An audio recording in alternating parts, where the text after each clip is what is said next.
झांसी से मंगलवार सुबह एक बड़ा कांड आया सामने, जहां बबीना थाना क्षेत्र अंतर्गत न्यू पंप रोड मोहल्ले में रहने वाली रश्मि यादव ने अपनी ही 2.5 साल की बेटी की धारदार हथियार से कर डाली हत्या, फिर खुद को भी कर लिया घायल। इस हृदय विदारक घटना से पूरे जिले में मच गया हड़कंप। बताया जा रहा है कि करीब 2 साल पहले पति की मौत के बाद से ही मानसिक रूप से विक्षिप्त चल रही थी महिला, जिसने मंगलवार सुबह बच्ची के रोने पर इस बड़ी वारदात को दे डाला अंजाम। झांसी एसएसपी सुधा सिंह समेत अन्य अधिकारियों ने घटनास्थल का किया निरीक्षण। साथ ही घायल आरोपी मां को मेडिकल कॉलेज में कराया गया भर्ती। वहीं पुलिस ने बच्ची के शव को पोस्टमार्टम के लिए भेजकर मामले की जांच की शुरू। झांसी में पटाखा फैक्ट्री में जोरदार धमाके के साथ हुआ भीषण विस्फोट, जहां समथर थाना क्षेत्र के मुगियाना इलाके के जंगल में करीब 2 महीने से चलाई जा रही थी यह पटाखा फैक्ट्री, जो बताई जा रही है अवैध। मंगलवार को पटाखा फैक्ट्री में मजदूर कर रहे थे काम, तभी अचानक से हो गया जोरदार विस्फोट। करीब 2 किलोमीटर तक सुनाई दिया यह धमाका। वहीं 400 मीटर तक की रेंज में बिखरा पड़ा हुआ था पटाखा बनाने का सामान। हादसे में 6 मजदूर बुरी तरह से झुलसकर हो गए घायल, जिनमें ज्यादातर महिलाएं हैं शामिल। सभी घायलों की हालत नाजुक होने पर प्राथमिक उपचार के बाद उन्हें झांसी मेडिकल कॉलेज के लिए कर दिया गया रेफर। पुलिस व प्रशासनिक अधिकारियों ने घटनास्थल का लिया जायजा और मामले की जाँच की शुरू। में मंगलवार को प्रशासन ने अवैध तरीके से सरकारी जमीन पर कब्जा करने वालों के खिलाफ की बड़ी कार्रवाई, जहां प्रशासन ने जेसीबी की मदद से उरई मुख्यालय के झांसी रोड स्थित चुंगी से कालपी रोड स्थित इंडिया स्टेडियम तक सड़क पर किए गए कब्जों को कराया मुक्त। साथ ही कब्जा करने वालों को आगे से ऐसा न करने की दी चेतावनी। प्रशासन द्वारा की जा रही इस कार्रवाई से लोगों में मचा रहा हड़कंप। वहीं सुरक्षा को देखते हुए मौके पर भारी पुलिस बल रहा तैनात, जिससे न हो सके कोई हंगामा।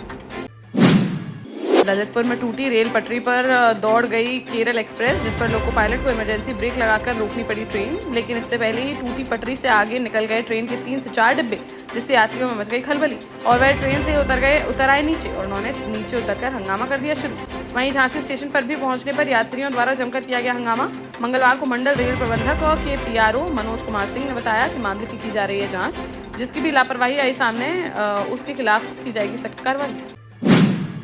महोबा कोतवाली क्षेत्र के काली पहाड़ी इलाके में निकाह पढ़ाकर लौट रहे कबरई कस्बे के गांधीनगर मोहल्ला निवासी काजी मोहम्मद अब्दुल हकीम की हो गई मौत, जबकि उसके 2 साथी गंभीर रूप से हो गए घायल। बताया जा रहा है कि काली पहाड़ी इलाके में पानी पीने के लिए सड़क किनारे रुके हुए थे तीनों लोग, तभी कबरई की ओर से आ रही तेज रफ्तार बुलेरो ने उनकी खड़ी डिजायर कार में मार दी जोरदार टक्कर इतनी जोरदार थी कि काजी अब्दुल हकीम की मौके पर ही हो गई दर्दनाक मौत, जबकि अन्य 2 घायलों को अस्पताल में कराया गया भर्ती, जहां उनकी भी हालत बनी हुई है नाजुक।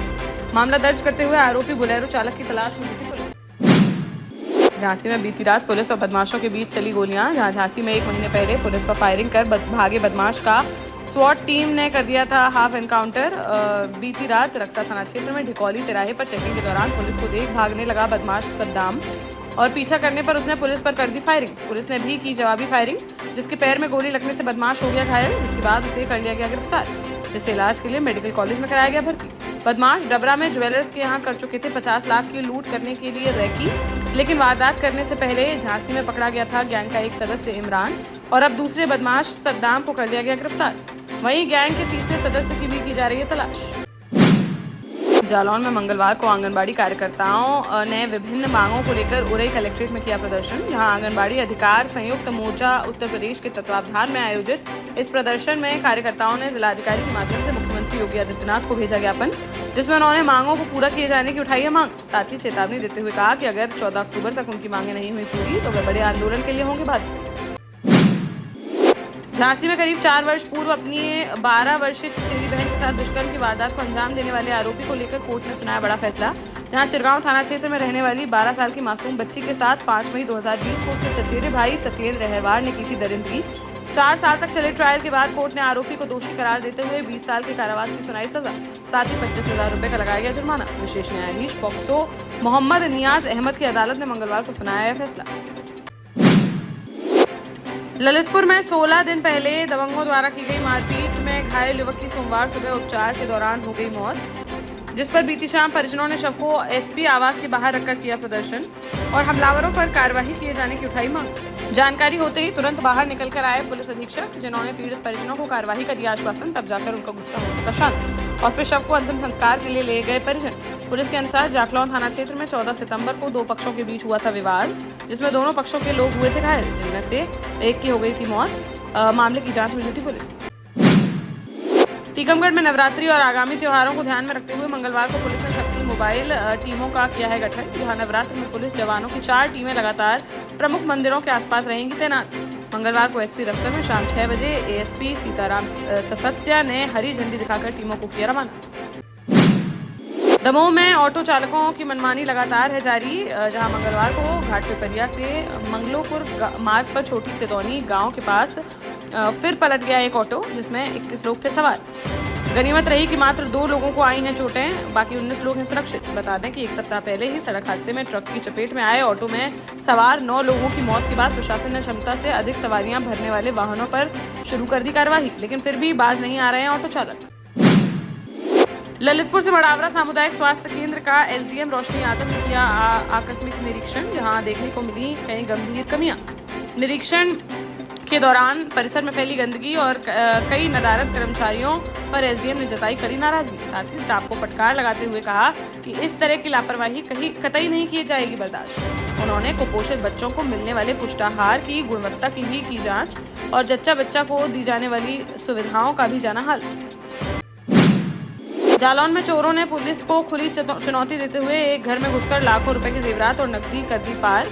सुबह जब सोकर उठी वृद्ध महिला, तब उसे इस घटना की हुई जानकारी। उसने घर का पूरा सामान बिखरा और जेवरात, नकदी व बर्तन गायब देख तुरंत पुलिस को दी सूचना। मौके पर पहुंची पुलिस ने फोरेंसिक टीम के साथ घटनास्थल का किया बारीकी से किया निरीक्षण। माधवगढ़ कोतवाली थाना क्षेत्र के रामपुरा गाँव की है घटना। केस दर्ज कर अज्ञात बदमाशों की तलाश में जुटी पुलिस। बांदा से बड़ा हत्याकांड आया सामने, जहां नारायणी कोतवाली थाना क्षेत्र अंतर्गत मऊ गांव में रहने वाला इंद्रपाल वर्मा 4 साल से माटौंद कस्बे में मोची का कर रहा था काम। बीती शाम वह काम से लौट रहा था घर वापस, तभी रास्ते में शराब के नशे में धुत युवक द्वारा उससे की गई गाली गलौज, जिसका विरोध करने पर आरोपी ने मोची की पीट कर दी हत्या। पुलिस ने पोस्टमार्टम के लिए भेजा शव और गैर इरादतन हत्या का मुकदमा दर्ज करते हुए आरोपी पर कार्यवाही की शुरू।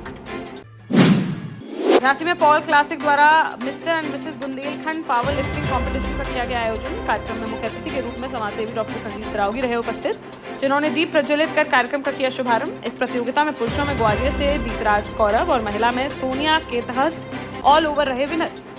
दोनों विजेताओं को मोमेंटो व प्रशस्ति पत्र के साथ ही विभिन्न तरह के पुरस्कार देकर किया गया सम्मानित। अंत में कार्यक्रम आयोजक अविनाश पॉल ने सभी का जताया आभार।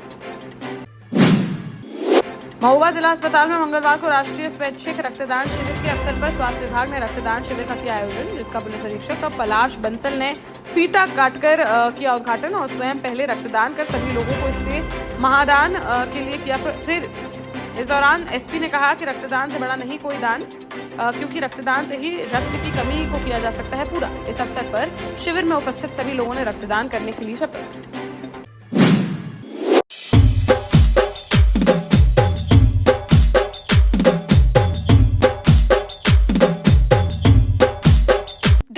जाना माना सैनफिन ग्रुप आपके लिए फिर लाया है झांसी में वास्तु के हिसाब से फ्लोर प्लान सहित एक शानदार टाउनशिप, जिसमें सुरक्षा की दृष्टि से सीसीटीवी, एक ही ग्रैंड गेट से एंट्री और एग्जिट, चौड़ी सड़कें, parking, car wash area, senior citizen and international fountain parks, swimming pool, gym, badminton, tennis आदि courts, school, hospital, shopping mart आदि कई सुविधाएं। इसीलिए तो हम झांसी में लोगों की पहली पसंद।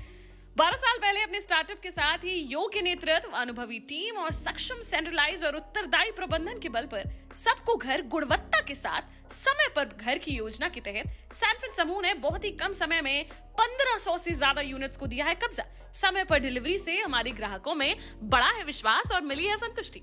सैनफिन समूह ने बहुत कम समय में Sanfin Ashok city, green homes residency, green homes city, Sanfin Ashok valley, Delhi public school, Sanfin शाखा, केन सैनफिन अस्पताल सहित कई अन्य परियोजनाओं के साथ नई झांसी के निर्माण में स्थापित किया है एक बड़ा मुकाम। तो आप भी आज ही आइए अपने परिवार के साथ और कीजिए अपने सपने साकार।